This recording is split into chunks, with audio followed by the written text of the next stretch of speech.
À quoi tu t'éveilles ? Le podcast qui aborde la vie sous tous ses angles pour éveiller les consciences en élargissant notre perception du monde, des autres et de nous-mêmes. Je vous souhaite une bonne écoute. Gonna find my way back home, back to where I most belong. Feeling like this day will never end. Heading about the place I roam, never feeling quite my own. Somehow get the feeling I don't fit in. Chers auditrices, bonjour. Je vous retrouve aujourd'hui pour la rentrée du podcast À quoi tu t'éveilles. J'espère que votre été s'est bien passé, que vos vacances ont été merveilleuses. Mais c'est aujourd'hui l'heure de revenir aux choses sérieuses et on commence fort pour deux raisons. Premièrement, cet épisode va traiter d'un sujet tout particulier, l'écologie, qui me tient à cœur puisque c'est quelque chose qui m'accompagne au quotidien et qui occupe une part importante dans ma vie. D'autre part, c'est la toute première interview que je mène sur ce podcast et je suis ravie d'accueillir aujourd'hui sur ce podcast Morgane, une amie très chère à mon cœur et à qui je suis ravie de donner la parole ici aujourd'hui.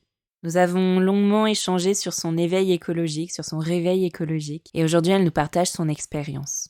Je vous laisse avec cette interview et je vous souhaite une très bonne écoute. Bonjour Morgane. Bonjour Pauline. Merci d'avoir accepté mon invitation. Merci à toi de m'avoir invitée surtout. Je t'en prie, c'est la première fois que je reçois quelqu'un pour le podcast. Ouais, ça met un petit peu la pression. Mais... Oui, pour moi aussi, mais tout va bien, tu vas voir. Du coup, est-ce que tu pourrais te présenter et présenter aussi pourquoi est-ce que tu es là aujourd'hui ? Ouais, je m'appelle Morgane, comme tu l'as dit. Normalement, ça n'a pas dû changer, ça.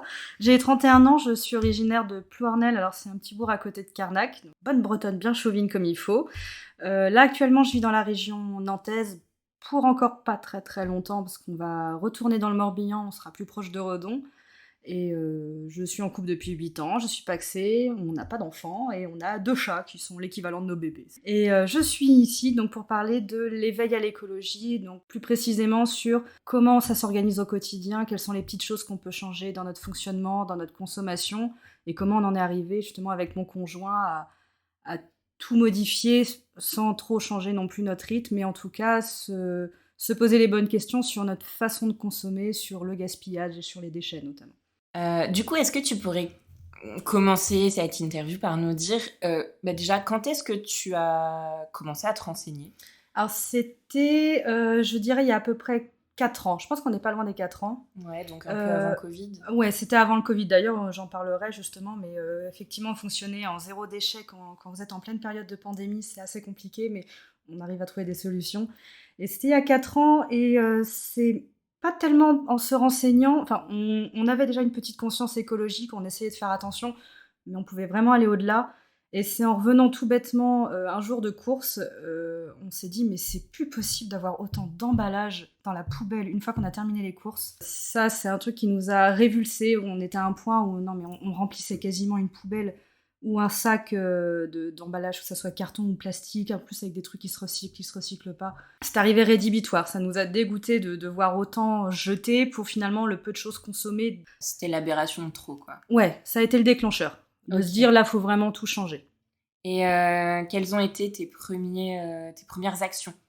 Déjà, on a trouvé des livres, on a été super contents, c'est vraiment savoir par quoi commencer, et là où on a été contents, c'est qu'on a trouvé le livre de Bea Johnson qui s'appelle Zéro déchet, 100 astuces pour alléger sa vie, qui donne des petits conseils sur les choses dont on peut se débarrasser dans la maison, par quoi remplacer tel produit. Vous faites un tour dans votre salle de bain, vous regardez le nombre de choses que vous utilisez qu'une seule fois, des cotons-tiges, des cotons démaquillants, il y a plein de petites choses. Vous allez autour de votre douche ou de votre baignoire, il y a je sais pas combien de flacons en plastique, et il y a plein de petites alternatives comme ça, et c'est extrêmement bien expliqué. Alors il y a entre guillemets différents niveaux de changement de consommation, mais déjà commencer par enlever tout ce qui va être à usage unique. Et ça a vraiment permis de donner plein de petits conseils et d'y aller pas à pas sur comment changer et par quoi remplacer ce qu'on avait finalement. Ok, du coup t'as commencé quoi, par virer les cotons démaquillants et faire des cotons lavables, ce genre de choses ?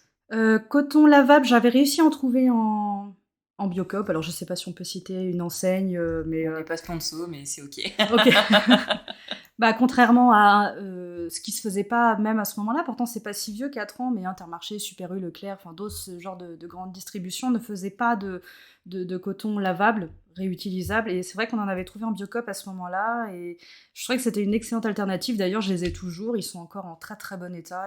Par contre, faut pas hésiter à en avoir quelques-uns, peut-être une trentaine, avoir le temps de les laver, de les sécher. Après, ça peut être... On a été voir le site, pour ceux que ça intéresse, l'Amazona, qui est un petit peu connu, qui permet d'acheter notamment des brosses à dents et vous changez que la petite partie brossette avec les poils. Ils les récupèrent les anciens, qui le refondent et réutilisent. Enfin, ils refondent tout ça. Et vous achetez juste votre petite brossette et vous gardez le manche, tout simplement. Ils font des petits auriculis à la place des cotons-tiges. Ils ont plein d'alternatives comme ça. Les dentifrices, c'est pareil. C'est plus en tube plastique. Ça ressemble à des petites sucettes. D'accord. Et c'est excellent. On a commencé en tout cas par ce site-là. Ok. Et donc, ouais, t'as fait un tour dans ta salle de bain, un tour dans ta cuisine aussi, j'imagine. La cuisine, ça a été avec les courses finalement. On a commencé à garder tous les sacs craft qu'on peut utiliser quand on va chercher nos légumes. Et encore, ça, on le faisait même pas dans le sens où on allait faire nos courses avec directement la cagette en bois et on mettait les légumes dedans. Et quand il fallait peser les légumes, c'est tout bête, mais les petites étiquettes collantes, je les mettais ou sur mon avant-bras ou sur mon t-shirt. Et puis derrière, il y avait juste à jeter les étiquettes et on avait la cagette prête, directement à ranger. Et du coup, est-ce que tu as changé tes habitudes de consommation dans le sens où tu évites maintenant un peu la grande distribution ? Complètement. Ça, on a arrêté quand on s'est dit qu'on pouvait aller vraiment au-delà. En faisant tout simplement des recherches autour de nous, on a découvert qu'à 10 minutes de là où on vit, il y a un magasin de vrac qui vend énormément de choses en vrac. Et pas seulement du sec comme les pâtes, la farine, le riz. Vous pouvez également trouver de la lessive, du liquide de rinçage pour les lave-vaisselle, du lave-glace pour les voitures. Il y a vraiment de tout. Elle va privilégier, en tout cas, notre magasin de vrac, la patronne privilégie les fabrications artisanales de savon, de shampoing. Elle a des grosses meules de savon, vous pouvez les prendre à la coupe, la quantité que vous voulez. Et elle fait du nougat, c'est pareil. C'est vraiment tout à la coupe et c'est extrêmement complet. Et je pense qu'il y en a partout maintenant en France. Il y a moyen de trouver ces alternatives. Ouais. Ce qui est intéressant aussi, c'est, enfin, je vois le magasin dont tu parles, c'est qu'ils font aussi beaucoup de local. Oui, ouais, notamment le miel qu'on prend effectivement, qui est un producteur de la même commune où il y a ce magasin de vrac là. Et le miel est excellent. Il arrive avec sa grosse marmite et puis nous on vient avec notre petit bocal et puis elle nous met la quantité qu'on désire de miel dedans et au moins on a uniquement ce dont on a besoin. Ce qui est souvent rédhibitoire ou en tout cas qui rend les gens un peu frileux à ce genre de fonctionnement, c'est-à-dire à quitter la grande distribution pour se diriger vers des petites enseignes, c'est souvent le prix. Oui, alors ça c'est une des premières choses qui revient au niveau de notre entourage, surtout les amis. Au niveau du budget, alors ça nous a contraint à faire une réorganisation. C'est-à-dire qu'au départ, je pense qu'on fait comme beaucoup de gens, on faisait en tout cas, on allait faire les courses, on regardait ce qu'il y avait et on se disait tiens, je vais faire ça à manger, on va cuisiner ça, on va préparer tel repas. Et finalement, on s'est basé sur ma belle-mère qui faisait ça depuis très longtemps, qui fait des menus. Nous, on fait les courses uniquement toutes les 2 semaines. Étant donné qu'on n'a pas d'enfants, c'est plus facile. Et on fait les courses toutes les 2 semaines avec nos menus. Une fois qu'on a nos menus, on a notre liste de courses qui est déjà établie et on achète uniquement les quantités nécessaires. Donc à partir du moment où vous avez les quantités nécessaires, il n'y a pas de surbudget. Ça permet de mieux contrôler ce qu'on achète et en plus vous gaspillez pas. Ça vous permet de pas perdre tel ou tel produit, surtout quand vous achetez du frais. Ah, c'est vrai que nous on se retrouve souvent régulièrement avec on a acheté un peu trop de produits frais en général, c'est les fruits ou les légumes. Exactement, même si maintenant avec le potager on arrive à avoir pas mal de choses à la source, mais c'est vrai que un filet de 4 citrons, t'as besoin que d'un citron par exemple. Et puis il y a le filet en plus qui est inutile. Voilà. Nous c'est pareil, toutes ces petites choses là, même quand il y a un filet, on va le prendre en vrac à côté. On fait très attention aussi à la provenance des légumes. Petit exemple, je vois la grande distribution à côté de chez nous. C'est tout bête, on cherchait des oignons, on en a trouvé. J'ai failli les prendre, mais heureusement quand on regarde, ils venaient de Nouvelle-Zélande. Alors actuellement, entre la région nantaise et la Bretagne, ils vont pas me faire croire qu'on n'a pas de production d'oignons. Alors finalement, on n'en a pas acheté. Parce qu'on a préféré s'en passer plutôt que d'avoir un produit qui vient de l'autre bout de la planète, alors qu'on en a vraiment une belle production déjà chez nous. Donc c'est vrai que parfois, il vaut mieux faire cette concession là-dessus plutôt que de prendre quelque chose qui vient de l'autre côté du globe. Et en termes d'empreinte carbone, on n'est vraiment pas bon. Et lorsque tu as entamé cette démarche de transition écologique, parce que c'est une transition écologique à échelle individuelle, est-ce que ton conjoint et toi, vous avez envisagé de vous faire accompagner Pas forcément, étant donné qu'on était dans cette envie ensemble et on savait où chercher. Donc on avait déjà le livre de Bea Johnson que j'ai évoqué plus tôt, qui permet déjà de donner les petits points de démarrage. Et après, on a trouvé un autre livre qui est vraiment excellent. Pour le coup, nous, ça a été une vraie claque. C'est celui de Flore Berlingent, qui s'appelle Recyclage, le grand enfumage, comment l'économie circulaire est devenue l'alibi du jetable. Et ça parle vraiment de cette espèce de lavage de conscience des gens, de vous recyclez, vous mettez dans votre bac jaune. Maintenant, ils ont rendu ça obligatoire. Enfin, je parle des pouvoirs publics. Dans la pratique, finalement, vous vous rendez compte que tout ce que vous jetez en carton et en plastique, vous prenez la quantité nationale, il n'y a que 15% qui part réellement au réusage, au recyclage, et qui va être réutilisé dans d'autres emballages plus tard. 15%, c'est rien. Le reste part à l'incinération ou à l'enfouissement. Et c'est là qu'on s'est dit que finalement, recycler, c'est, en tout cas comme on l'entend tous les jours et comme on le fait tous les jours, oui, le livre le lit très bien, c'est un enfumage. C'est vraiment juste pour donner bonne conscience aux gens. C'est bon, vous avez fait votre part d'écologie, vous mettez ça dans le bac jaune et puis ça s'arrête là. Alors que finalement, il y a plein de choses dont on peut se passer, et en sachant que si peu est recyclé, bah, autant pas en produire directement, autant pas faire de déchets. Et ça a été les 2 livres. Ensuite, on a fait nos recherches un peu à droite à gauche. On avait déjà des amis qui étaient adeptes de l'écologie, donc en même temps on se donne des conseils, on demande un peu autour de nous. Et puis UFC Que Choisir, c'est tout bête, hein, c'est très connu, mais ils font de très bonnes enquêtes sur les consommations. Et il y en a un en particulier qui était excellent, qui est sur la contre-attaque des grands groupes et du marketing pour absolument faire consommer les gens. Et je prends notamment un exemple, ça me l'a fait penser en voyant une pub passer à la télé. Une marque de lessive en dosette conseillait de laver à froid, et que grâce à leur nouvelle formule, on peut laver à froid, ça décrasse tout aussi bien, ça enlève toutes vos taches tenaces sur vos linges. Et comme ça, vous économisez tant d'énergie ou tant d'électricité parce que vous ne faites pas chauffer l'eau de votre machine à laver. Et j'ai trouvé ça assez aberrant dans le sens où cette marque a fait des dosettes individuelles dans un microplastique dissoluble qui va aller se mettre dans l'eau, qui après se jettera dans les océans. Et en plus, ces petites dosettes sont rangées dans une barquette en plastique plus dur. Donc, je me suis dit, on est dans le greenwashing total. Donc voilà, c'est pour ça que UFC Que Choisir m'a fait penser à ça et m'a rappelé ça. C'est qu'ils sont très bien, ils font de très bonnes enquêtes sur attention à la façon dont les pubs essaient de vous vendre certaines choses en mode c'est vertueux. Il y a énormément de greenwashing qui se case partout. Alors, je sais que toi, t'es pas très présente sur les réseaux sociaux et notamment sur Instagram, mais il y a pas mal de comptes super intéressants que je suis, et notamment récemment, j'ai découvert le compte White Media, je crois. White pour Women in Transition écologique, et qui sont... elles sont 2 à animer ce compte Instagram. D'accord. Et elles donnent plein d'astuces pour justement tendre vers le zéro déchet, ou en tout cas réduire ta consommation, réduire tes déchets à la maison, avec des astuces toutes simples. Et ce qui est super agréable, c'est qu'elles partagent à la fois leur succès, mais aussi leur foirage. Les échecs. Ah, mais il y en aura forcément des échecs. Il y a un moment ou un autre, on peut pas être parfait partout, et ça nous arrive encore d'acheter quelque chose avec de l'emballage. Alors, souvent, on se sent coupable après.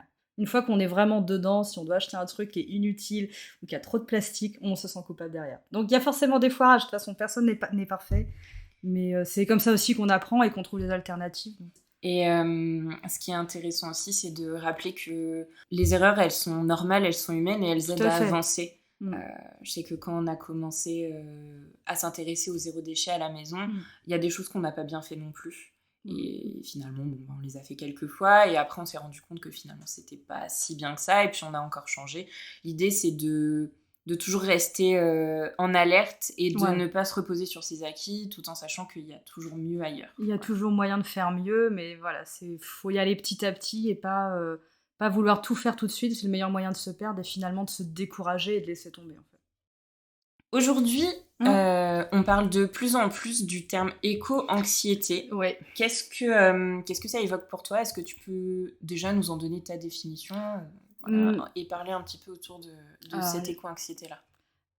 Selon moi, l'éco-anxiété, c'est quand même propre à chacun, ça se manifeste pas de la même manière, mais c'est pour moi une angoisse liée à l'avenir écologique, et en tout cas à l'avenir de la vivabilité de la planète. Quand on voit tout ce qui va être intempéries avec le changement climatique, on voyait qu'il y a de plus en plus de glissements de terrain, les tornades sont de plus en plus fortes, la neige arrive tard, ou les froids sont violents, les canicules l'été, j'en passe, ou parfois on se retrouve à avoir des averses de grêle en plein mois de juillet. Et ça, en fait, sur la vivabilité de la planète, ça crée une angoisse en se disant, nous, de notre vivant, déjà on le voit, alors qu'on n'a que 30 ans, on se dit c'est déjà difficile. Mais on sait que le pire est à venir, et j'ai eu cette période où vraiment je dirais pas que j'en faisais des crises d'angoisse, mais j'en étais pas loin, de me dire mais qu'est-ce que ça va être dans 30 ans, j'aurai 60 ans, je serai pas encore, on sera plus sur un petit peu plus âgé, mais pas non plus grabataire. Et finalement on s'est dit mais qu'est-ce que ça va être si nous déjà là c'est difficile et on voit les autres pays qui souffrent, qu'est-ce que ça va être dans 20 ans, qu'est-ce que ça va être dans 30 ans. Et ça met une angoisse sur l'avenir à moyen terme de comment est-ce qu'on va vivre. Déjà on parle déjà de pénurie d'eau depuis un petit moment. Et quand on voit certains qui préfèrent remplir leur piscine parce qu'ils préfèrent se rafraîchir l'été quand il fait chaud, plutôt que de se dire et comment on fait si on veut boire de l'eau, tout simplement. Donc il y a plein de petites choses. C'est l'éco-anxiété, pour moi aussi, je le lis à l'individualisme, donc notamment de seconder piscine. C'est vraiment d'abord soi dans son confort, et puis ensuite les autres, c'est pas grave, ils se débrouillent. Et il y a aussi le fait, nous, ça se traduit sur notre questionnement à la parentalité, c'est est-ce qu'on veut des enfants, en sachant que on n'est pas sûr de l'avenir, quel avenir on leur laisse, en tout cas dans quelle mesure et dans quelles conditions pour qu'ils puissent vivre correctement. On s'est posé la question de est-ce qu'on a des enfants en sachant que on n'est pas trop certain de ce qu'on va leur laisser après. Nous, c'est quelque chose qui nous fait peur. Alors c'est quelque chose en plus qu'on a du mal à aborder avec nos amis qui ont des enfants, parce qu'on veut pas les faire flipper. C'est pas le but du tout, donc c'est vrai qu'en général c'est un sujet qu'on n'aborde pas parce qu'on veut pas, en tant que jeunes parents, les mettre dans un stress en sachant qu'ils ont déjà leur nouvelle vie avec un nouveau bébé. Et nous, ça se traduit en tout cas comme ça, sur comment ça va être quand on sera retraité, et si on fait des enfants, quel avenir on leur laisse aussi. Ouais, donc dans ton foyer, c'est surtout cette question à la parentalité au futur qui se pose vis-à-vis de cette éco-anxiété-là. Là où on a pris la décision, à défaut d'être sûr d'avoir un enfant, de toute façon, moi je ne tomberai pas enceinte, parce que c'est pas quelque chose qui m'intéresse, plus par rapport à mon corps et à la grossesse qui m'attire pas, mais aussi vis-à-vis de l'éco-anxiété et de l'avenir des jeunes. Si jamais on doit avoir des enfants, de toute façon on passera par l'adoption, parce qu'on a pris conscience que tous ces enfants qui vivent dans des pays qui souffrent davantage que nous de ce changement climatique, finalement il y en a qui se retrouvent à tristement ne plus avoir de parents dès le début de leur vie alors qu'ils n'ont rien demandé, et on s'est dit si on prend cette décision d'avoir des enfants, malgré l'avenir incertain de la planète, au moins on donnera une meilleure vie. Mais pour l'instant c'est vrai qu'on n'est pas tranché à 100% sur oui, non. Mais juste si c'est oui, ce sera l'adoption. Après ça c'est des questions personnelles qui restent qui jalonnent toute une vie. Oui. Ok. Maintenant, j'aimerais bien aborder la question des 5 R, qui sont refuser, réduire, réutiliser, recycler et redonner à la terre, donc composter. Voilà. Donc cette fameuse règle des 5 R, qu'est-ce qui fonctionne pour vous, enfin pour toi, pour ton conjoint, pour ton foyer? Je dirais à peu près tout. On arrive quand même à bien gérer de ce côté-là. La seule chose dans laquelle on pêche, ce serait le redonner à la terre, parce qu'actuellement on est en appartement, donc c'est vrai qu'avoir un compost c'est plus compliqué, et on n'a pas la possibilité d'avoir notre potager. Par contre, ce qui est bien, c'est qu'on sait qu'on va pouvoir y remédier, parce qu'on va bientôt aménager dans une maison avec un jardin. Donc c'est vrai qu'au moment où on a fait la visite, la première chose qu'on s'est dit avec mon conjoint, ça a été instantané, c'est on va pouvoir faire un compost avec notre potager. Donc on sait que de ce côté-là, où pour l'instant on avait encore cette marge de progression, on va pouvoir l'avoir comme ça. Mais après, pour ce qui est de refuser, on refuse notamment la consommation inutile et superflue, ça on arrive à le faire. On arrive à le faire comprendre à notre entourage qu'on va pas acheter telle ou telle chose parce que c'est juste un confort et que c'est pas une vraie utilité.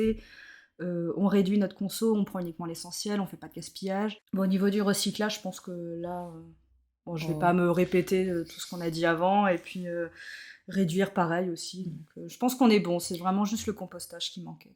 Ok. Sachant qu'on peut quand même rappeler que si vous avez un balcon, il y a des composteurs qui existent pour les balcons, c'est tout à fait possible, il suffit juste de se renseigner. Oui. Parfois même les mairies donnent des composteurs gratuitement, donc essayez de voir auprès de votre commune. Et alors parfois ça peut être sous formation, parce que je sais que la commune de là où on vit actuellement offre des composteurs si vous faites une petite formation sur le sujet de 2 jours. Tout ça, c'est financé par la mairie.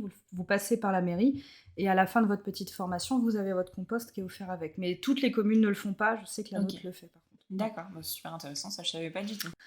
Comme tu l'as dit, on n'est jamais parfait, il y a toujours une marge de progrès qui est possible et c'est quand même très rassurant de savoir qu'on n'est pas parfait. Tout à fait. Oui. À ton avis, quel est le prochain point que tu vas pouvoir améliorer dans ta vie ? D'un point de vue personnel, alors là, pour le coup, ça ne concerne que moi, parce que mon conjoint le résiste très bien. Moi, c'est un peu les envies et les pourquoi pas. C'est-à-dire que je vais aller dans une grande surface parce que je trouve pas ce que je veux en vrac. Je vais aller directement, à chaque fois que j'ai une grande surface, vers le bac de la DLC courte. Ça, par exemple, c'est très bien quand vous voulez commencer aussi. Vous allez directement vers la DLC courte, vous prenez ce qu'il y a dedans, vous regardez ce qui vous intéresse et vous n'hésitez pas à congeler, surtout. Parce qu'au moins, après, vous n'êtes plus impacté par la DLC. Et finalement, quand je vais au-dessus de ce bac, il y a plein de petites choses. Je me dis, ah oui, ça c'est pas mal. Ah ouais, ça c'est bien. Oh bah tiens, j'avais pas forcément ça sur la liste de courses, mais je vais le prendre. Et finalement, j'arrive ici et je fais, ouais, mais bon, ça m'a fait plaisir sur le moment parce que ça me donnait envie, mais c'est encore de l'emballage parce que c'est quelque chose qui n'était pas nécessaire. J'ai pris plus par envie ou par pourquoi pas. Mais voilà, ça c'est mon conjoint résiste très bien à ça. Lui, il a une liste de courses, il s'y tient, hop, en 2-2, les courses c'est fait, et puis il repart. Que moi, je vais avoir tendance à traîner, et parce que je traîne, je vais tenter d'acheter quelque chose. Donc, il faut vraiment être focus, et en même temps, quand même essayer de se déculpabiliser, de se dire, bon, c'est pas parce qu'une fois de temps en temps ça arrive que tout est à jeter dans notre démarche, quoi.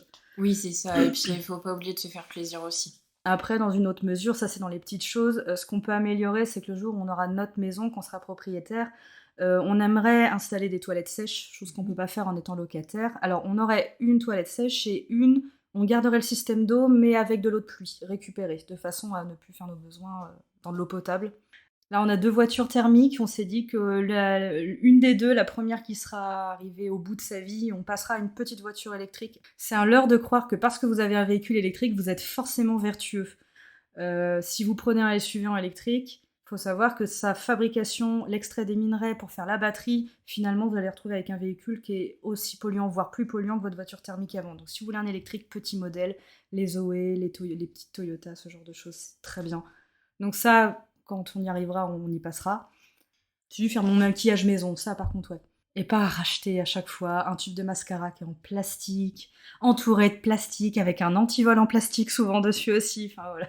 Ah oui, ça, le plastique, il est vraiment partout. Enfin, moi, j'ai travaillé en grande surface depuis quelques temps et c'est absolument pharaonique et horrible de voir que les affiches électroniques pour les prix, oui, il en faut des centaines, voire des milliers, parce que du coup, la batterie qui est à l'intérieur, la pile qui est à l'intérieur, n'affiche plus le prix, mais n'est pas remplaçable. En fait, c'est des choses qui sont à usage unique, entre guillemets.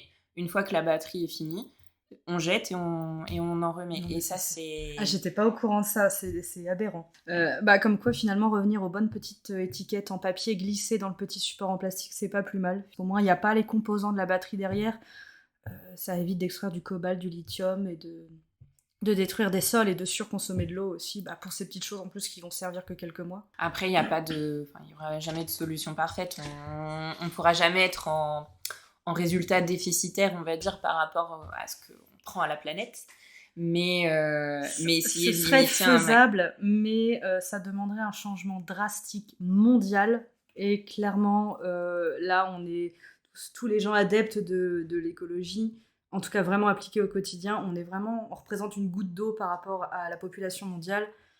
Ça pourrait, à ce moment-là, on partirait sur une décroissance totale et arrêter de surconsommer, mais ça, il faudrait que tout le monde change du tout au tout. Et c'est déjà pas facile d'éveiller les gens, ne serait-ce qu'autour de nous, alors une planète entière, c'est compliqué. Maintenant, j'aimerais bien que tu m'expliques un petit peu comment ta transition écologique est perçue par tes proches et comment est-ce que toi, tu essayes d'impacter tes proches, d'expliquer ta démarche à ton entourage. Il y a 2 poids 2 mesures. Franchement, au niveau de ma belle famille, ça se passe hyper bien parce qu'ils étaient déjà éveillés écologiquement. Alors, il y a certaines choses qui font pas qu'on fait et inversement. Mais étant donné qu'ils sont déjà au fait de l'écologie et des petits gestes, on s'échange surtout des conseils, des petites astuces de ce qu'on peut faire, de comment améliorer telle ou telle chose. Je sais qu'il n'y a pas très longtemps, ma belle-mère est passée aux éponges réutilisables. J'ai oublié le nom, c'est un nom japonais où vous tressez. Voilà, c'est ça. Elle en a fait plein, elle en doit en avoir une quinzaine, et du coup, maintenant, elle utilise ça pour faire sa vaisselle. Ma belle-sœur aussi, c'est même elle d'ailleurs qui a donné l'astuce de ces petites éponges. Du côté de ma famille, c'est plus compliqué parce qu'on est quand même sur une autre génération et le mode de pensée, de fonctionnement est totalement différent. Je dirais pas qu'on est vus comme des extraterrestres, mais un petit peu, en tout cas plus en marge. Ça fait un peu plus bobo de penser écologie, mais cette étiquette-là, elle est un petit peu collée sur un peu tout et n'importe qui à partir du moment où on consomme pas comme la norme, ou en tout cas comme eux. Voilà. Quand je dis la norme, c'est ce qui se fait aujourd'hui, hein. C'est pas une vraie normalité. Tu es un petit peu comme une extrémiste. Un peu, ouais. C'est un peu une extrémiste. Autant on est passé au bioéthanol pour la voiture, alors c'est pas le système vertueux à 100%, mais c'est toujours mieux que d'avoir un véhicule au diesel ou au sans-plomb. Quand on a la possibilité de passer au bioéthanol, faut le faire. Donc ça encore, c'est passé, mais c'est passé, voilà, à peu près doucement. En fait, il faut appliquer la pommade et ça met du temps à pénétrer, quoi. Ouais, dans l'idée, c'est ça. Je vois, là, je me suis mise un petit peu à la couture il n'y a pas très longtemps, donc j'ai pas encore beaucoup d'expérience dedans, mais j'arrive à faire des petites choses. J'ai fait un super sac à pain pour mes parents. Il s'avère qu'ils vont pas avec chercher le pain, ils prennent le sachet Kraft avec, et puis finalement, ils enlèvent le pain du paquet Kraft pour le mettre dans le sac à pain dans la maison. Ouais, ils ont pas complètement compris le principe, quoi. Alors en fait, ma mère, oui, mais c'est qu'ils ont pas forcément l'habitude, ils ont pas ce réflexe de se dire on va chercher du pain, on prend le sac avec nous. C'est vraiment, faut bousculer un peu ses habitudes, faut en installer de nouvelles, faut en défaire d'autres. Et ne serait-ce que pour ce pain, ils ont pas encore le réflexe de prendre le sac et de se dire on va mettre les baguettes directement dedans. Je sais pas si ça aboutira, mais toujours est-il que, voilà, je sais que ça fait rire certains de ma famille. Sur les choses qu'on fait ou qu'on ne fait pas, justement par éveil écologique. On les laisse faire, nous on fait notre fonctionnement, ils font le leur. T'essayes d'expliquer. On essaie d'expliquer, mais même en expliquant, quand ça veut pas rentrer, voilà, vous voyez, chez certaines personnes, et qui restent butées, c'est difficile de faire entrer. Hein. Puis c'est pas à coup de marteau que tu vas réussir à le faire rentrer. Hein. C'est clair. Mais juste en semant des petits cailloux comme ça ou des petites graines, t'espères qu'il y en a au moins une sur le lot qui va finir par germer. Il y en a une qui a germé, c'est les éponges que j'ai fait avec des restes de tissu. Et ça, par contre, je sais que c'est utilisé, ils s'en servent. Après, pour ce qui est de comment c'est aperçu au niveau de nos amis, honnêtement, très très bien. On a déjà des amis, toi et puis ton mari, on sait déjà que vous êtes dedans. On a d'autres amis qui nous ont félicités ou qui ont bien accueilli la nouvelle. Ils savent très bien que si jamais ils nous font, je sais pas, des cadeaux quand on les invite, il n'y a pas d'emballage, il n'y a pas de superflu parce qu'on ne veut pas jeter ça chez nous, ou alors on leur dit vous le récupérez, vous ramenez ça à la maison. Quand on leur fait des cadeaux, c'est pareil, ils savent très bien que moi j'ai fait des petits sacs en tissu réutilisables qu'on utilise à Noël ou pour les anniversaires. Étant donné qu'on est de la même génération, qui sont dans les mêmes problématiques que nous, c'est plus facile de leur expliquer ces petits changements-là. D'accord. Donc si je comprends bien, cette scission, elle est davantage générationnelle que sociale. Il n'y avait pas cet éveil, surtout que tu prends la génération de nos parents et pire nos grands-parents, on parlait absolument pas d'écologie à ce moment-là, on savait pas ce que c'était. Tu parlais de croissance. On parlait de croissance, on parlait de consommation, on parlait de faciliter la vie des ménages. Alors ça, tu regardes les spots de pub, il y avait énormément de choses pour faciliter la vie de la ménagère, donc ça a favorisé la consommation de plein d'objets ou de plein d'ustensiles qui finalement n'étaient pas si utile que ça, ou pour le coup on pouvait très bien s'en passer ou remplacer par autre chose. Mais non, fallait faciliter la vie au quotidien, la vie à la maison. On y revient finalement en arrière. Là, pour revenir sur l'exemple du sac à pain, vous prenez la génération de nos grands-parents, quand ils allaient chercher leur pain, ils n'avaient absolument pas de sac avec. Ils prenaient leur baguette, ils prenaient leur miche de pain et ça s'arrêtait là.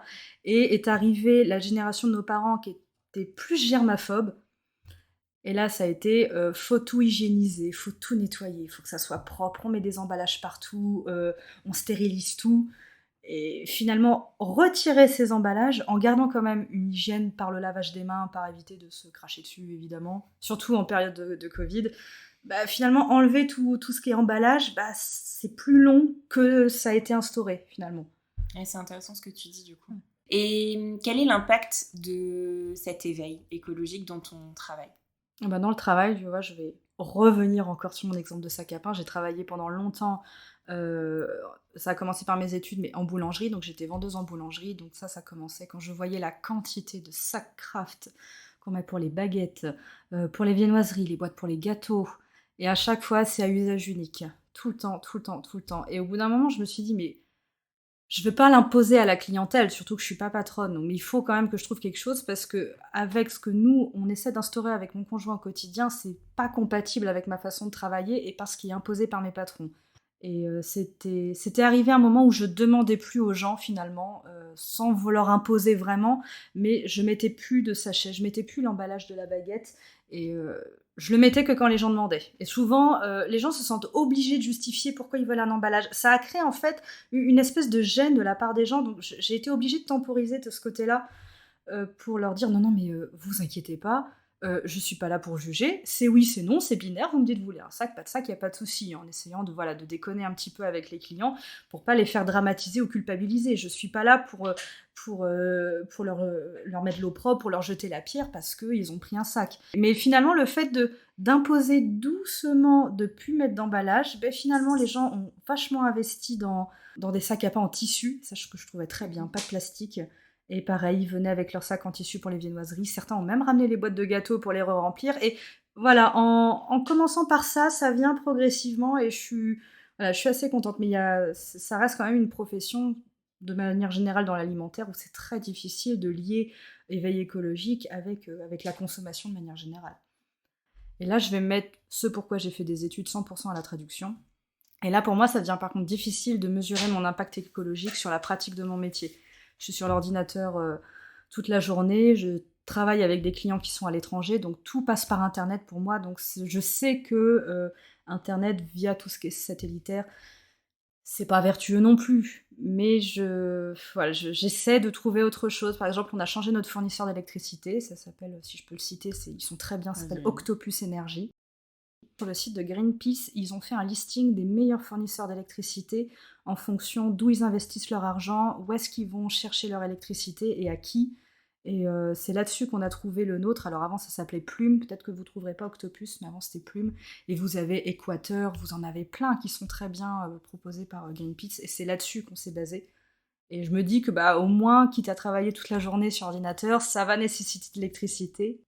Bon, je compense peut-être un petit peu aussi par mes gestes au quotidien. C'est un peu une balance, quoi. Oui, c'est totalement ça. C'est une balance, des petits pas. Chacun fait à son échelle ce qu'il peut, ce qu'il veut. C'est ça. Et on essaye de faire bouger les consciences. On va dire que c'est une forme de déculpabilisation aussi. C'est l'effort que je fais à cet endroit-là. Je sais que de l'autre côté, je suis pas vertueuse. Mais voilà, faut pas se jeter la pierre en se disant ça pourrait être parfait, c'est pas vrai, on peut pas être parfait. Donc au moins de se dire que si on le fait mal, on peut se consoler en se disant que ça on le fait bien. Quel conseil donnerais-tu aux gens qui souhaitent se lancer dans une transition écologique, qui souhaitent s'éveiller à l'écologie sans les dégoûter? Par où commencer? Qu'est-ce que tu leur conseillerais? Y aller petit à petit. Regardez déjà, comme nous on a fait au départ, je dirais que c'était pas trop mal. Après, nous, on a fait un changement qui a été assez radical, donc je le conseille pas aux gens, en fait. On a vraiment changé du tout au tout très rapidement. Mais y aller surtout petit à petit. Vous allez, comme je disais au début, dans votre salle de bain, vous regardez par quoi vous remplacez les choses. Tu fais un état des lieux c'est ça, ton mode de consommation actuel, de ce que tu as à la maison. Ouais. Et puis si vous n'êtes pas prêt encore à aller dans les magasins de vrac, parce que c'est vrai que c'est un fonctionnement un peu différent. Nous, on a mis les pieds là-dedans au départ en se disant, bon, comment on fait ? On n'était pas trop perdus parce qu'on faisait déjà un petit peu de vrac dans les grandes surfaces avant de les abandonner, donc c'est un système qu'on comprenait déjà bien. Mais avant d'aller déjà dans les parties vrac, vous avez encore des grandes surfaces si vous voulez continuer à faire votre course dedans, ou certaines choses comme des savons, des shampoings, vous pouvez trouver des formes solides.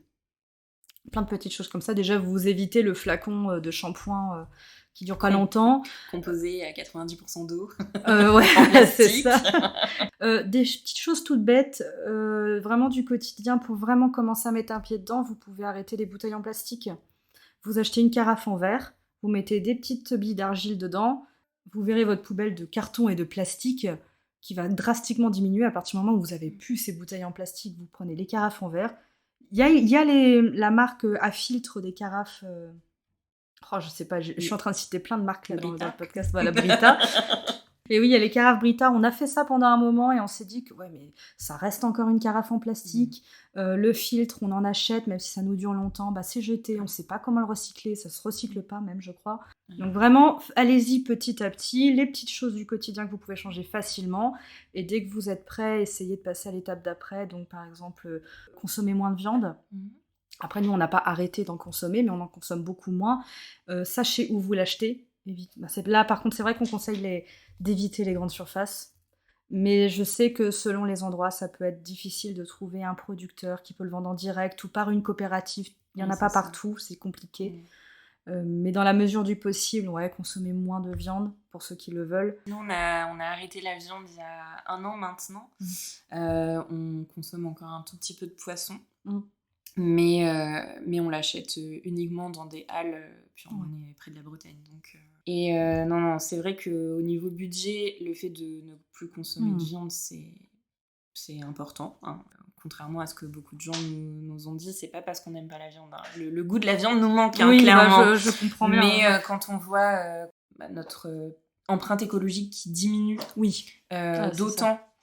juste avec ce petit effort-là, finalement, c'est pas grand-chose. Puis on n'est pas obligé d'arrêter totalement. On peut juste diminuer. Pensez même pour ceux qui veulent encore plus faire des économies, vous faites des repas avec des restes ou du batch cooking.